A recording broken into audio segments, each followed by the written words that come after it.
Olá, tudo bem? Sejam todos muito bem-vindos.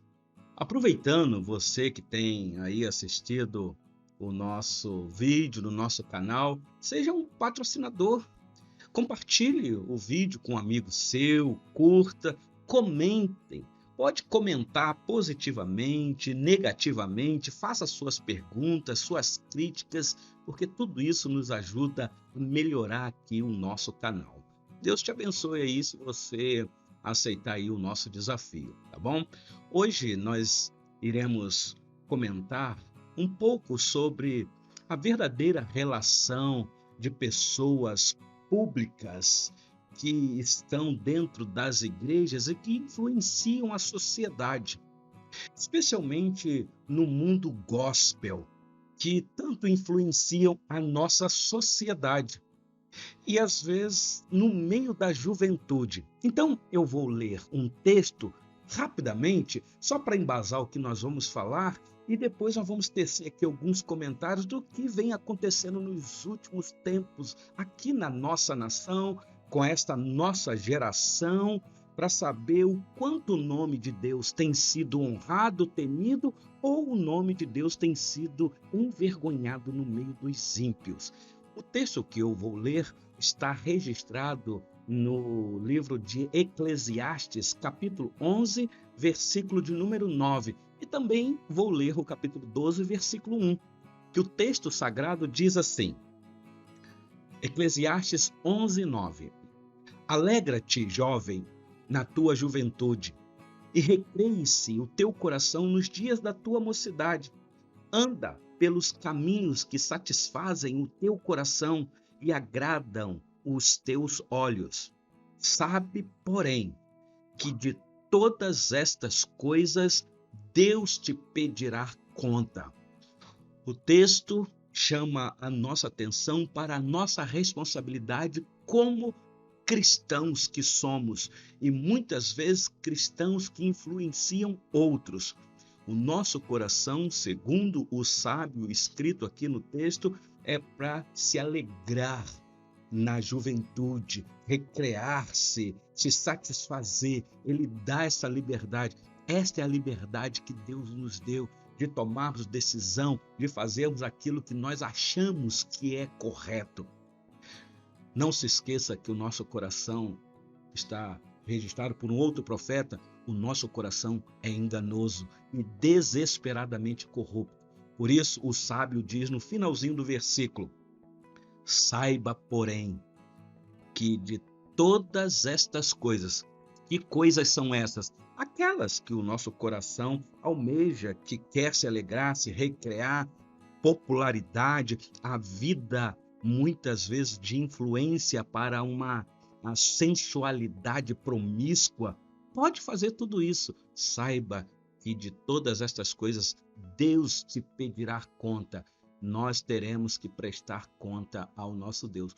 Por isso, o sábio aqui no capítulo 12 de Eclesiastes, versículo 1, diz assim: lembra-te do teu Criador nos dias da tua mocidade, antes que venham os maus dias e cheguem os anos dos quais dirás: não tenho neles prazer. Um outro alerta aqui neste momento.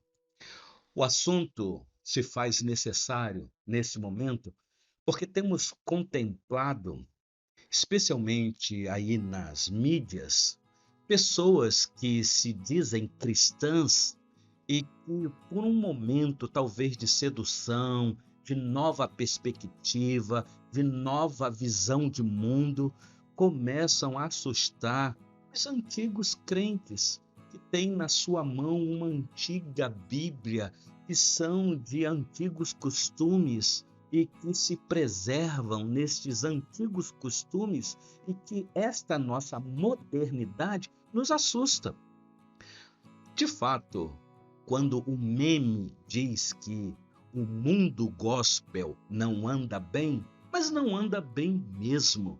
Aliás, nós deveríamos ser mais cautelosos, nós que temos uma liderança numa comunidade cristã, de quem nós colocaremos à frente para poder ter uma liderança ou ter uma voz na frente da comunidade e falar em nome da igreja. Lamentamos o que vem acontecendo no meio da igreja do Senhor Jesus no Brasil, por pessoas que se diziam líderes, influenciadoras desse caminho de salvação, de vida eterna e de arrependimento, pessoas que aproveitam a sua popularidade no meio do povo de Deus, especialmente dentro da Igreja de Cristo, como um trampolim para a sua popularidade no mundo. Temos vários exemplos disso na história, de pessoas que se aproveitaram da simplicidade da fé dos cristãos para se tornarem públicas, populares na sociedade. Lamentamos o que temos visto nesses últimos tempos. Pessoas que outrora cantavam, aparentemente cantavam para a glória de Deus, para abençoar outras pessoas, que hoje cantam para satisfazer, para recrear corações de pessoas que não têm nenhum compromisso com o Senhor Deus. Isso me faz lembrar de pessoas que saem do nosso meio para continuar a sua popularidade no mundo ímpio.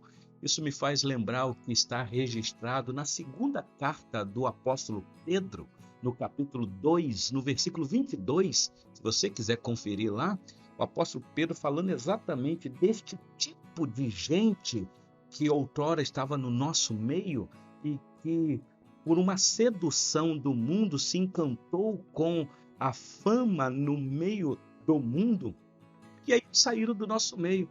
O adágio que Pedro coloca ali é muito sério. O texto diz assim, 2 Pedro 2,22. Com eles aconteceu o que diz certo adágio verdadeiro. O cão voltou ao seu próprio vômito e a porca lavada voltou a revolver-se no lamaçal. Então, nós chegamos à conclusão de quando acontecem certas coisas no nosso meio, quando eu falo no nosso meio, eu estou falando no meio do povo cristão, quando alguém sai do nosso meio e começa a se popularizar, a se banquetear com os banquetes do rei deste mundo, o que vem à minha mente é que o cão voltou ao seu vômito, mas sempre foi cão, e a porca lavada voltou ao seu lamaçal, sempre foi porca, nunca foi ovelha. Então, não é para se assustar, isso é para alertar, termos o cuidado de quem nós vamos dar popularidade, tietagem, fã-clube, porque às vezes a culpa é nossa mesmo. Que fique esse alerta para nós que temos a responsabilidade de conduzir a igreja do Senhor Jesus no caminho que se deve andar, com santidade, de pensar naquilo que Deus exige de cada um de nós, não aquilo que satisfaz o nosso coração. Que Deus assim tenha compaixão de nós e nos abençoe. Um grande abraço.